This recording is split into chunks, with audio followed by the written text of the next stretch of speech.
Hi guys, welcome to Photizomed YouTube channel. Today we'll be talking about muscle tissue.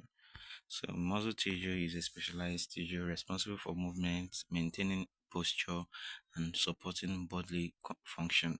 So one thing you need to know about muscle tissue is that it contracts and it is excitable.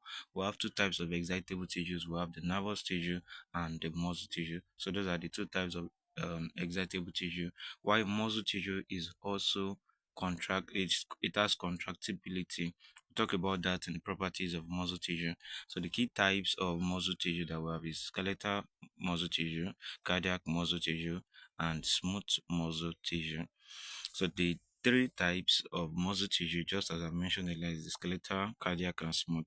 So the skeletal muscle is under voluntary control. In other words, you can control your skeletal muscle voluntarily, consciously with your will, and you find them attached to bones and they are responsible for body movement. For example, you are flexing your elbow. It's because of the skeletal muscle called biceps brachii that is contracting. That's why you can flex your elbow. And then cardiac muscle is involuntary. You can't control your heart rate. The way you can stop breathing and then you just hold your breath. You can't do that with with cardiac muscle. Cardiac muscle is involuntary and is found in the heart. Is responsible for pumping of blood. So the smooth muscle is also involuntary, like in the muscles that you can find in your intestine. So they are involuntary. You can't stop them. So they are found in the walls of organ and they aid in processes like digestion, like blood flow. So even arteries also have smooth muscle in their walls. So you can see the different pictures of the types of muscles that we have. So you can see cardiac muscle, it is branched, it is striated. You can see smooth muscle, it is smooth. And then skeletal is striated also. So the structure of the smooth muscles. So for skeletal muscle, they are long, they are cylindrical, they are made up of cylindrical fibers, they are striated and they are multinucleated. And for cardiac muscle, they have branched fibers, they are striated, they have single nucleus. Skeletal muscle is multinucleated, cardiac muscle is single nucleus. So that's uninucleated and they are connected by intercalated disc. For smooth muscle, they are spindle shaped and they are non-striated. They have single nucleus also, that's uninucleated. So it's only skeletal muscle that is multinucleated. Skeletal muscle is cylindrical, cardiac muscle is branched, smooth muscle is spindle shaped. Skeletal muscle and cardiac muscle are striated, while smooth muscle is non-striated. So you can see that in this image also. So cardiac muscle is branched, striated, smooth muscle is spindle shaped, skeletal muscle is cylindrical. So you can see that of cardiac muscle here and skeletal muscle also. So the functions of muscle tissue include movement. So like skeletal muscle, they contract to enable body movement. Basically, every muscle tissue actually help in carrying out movement. So whether movement of body part or movement of substances through the body. So for example, smooth muscle help in the movement of blood through vessels, help in movement of food through the GIT, and cardiac muscle help in movement of blood through the heart. So circulation is another function of the muscle tissue. So cardiac muscle they pump blood throughout the body, and then regulation of organs. Smooth muscle help in controlling functions like digestion, like respiration. In the bronchial wall, there are smooth muscles there. Urinary system also. So the smooth muscles help to regulate these organs. And then posture and stability. Skeletal muscle maintain body posture and they stabilize joint. The reason why you can stand is because a lot of muscles are contracting at the same time. We call some of them the postural muscle. We also call them anti-gravity muscles. So they are majorly extensor muscles in the body. The key properties of muscle include excitability. They are excitable. They can respond to stimulus. When you stimulate them, they will respond. So contractility, they have the ability to shorten forcefully when stimulated.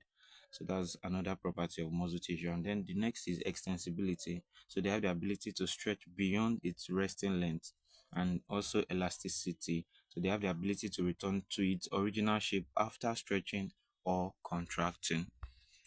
The microscopic structure of muscle fiber includes sarcomere. Sarcomere is a functional unit with actin and myosin filaments, while myofibrils are bundles of fiber within the cell that allow contraction.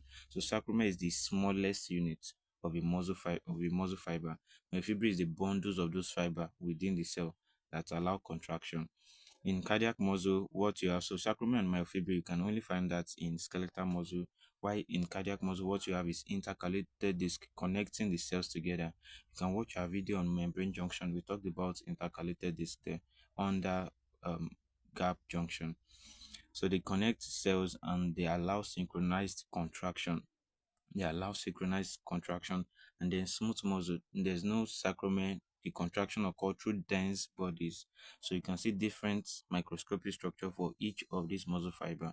In skeletal muscle, you have sacrament and myofibril. In cardiac muscle, you have the synchronized contraction due to intercalated disc.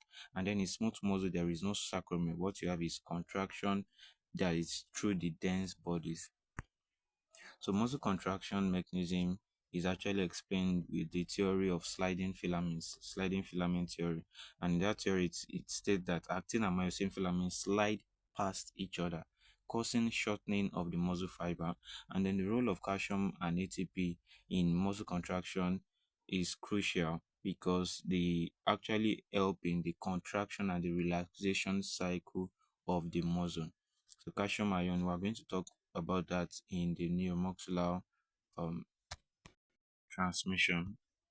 So the energy supply for muscle include ATP. ATP is the immediate source of energy for contraction, for muscle contraction. Then we have creatinine phosphate that provides rapid ATP replenishment. The primary source and the immediate source is ATP. Every other source produces ATP. So aerobic respiration is also a primary energy source during prolonged activity and it still produces ATP. And then anaerobic glycolysis also generates ATP during intense short bursts of activity like sprinters. Sprinters, most of the time, their muscles tend to undergo anaerobic glycolysis to produce ATP because they need intense and short bursts of energy. Muscle tissue and repair and regeneration. Skeletal muscle have limited regenerative ability and they rely on satellite cells for repair, and cardiac muscle have minimal regeneration. Damage often is replaced by scar tissue in cardiac muscle, and then smooth muscle can regenerate more effectively than skeletal or cardiac muscle. The disorders of of muscle tissue include muscular dystrophy. This is a group of genetic diseases causing muscle degeneration. So, for example, we have Becker muscular dystrophy, we have Duchenne muscular dystrophy, we have myasthenia gravis. This is an autoimmune disorder. Autoimmune disorder. Some other examples of autoimmune disorder we have multiple sclerosis. So, what it actually means is that the immune system is attacking the body itself.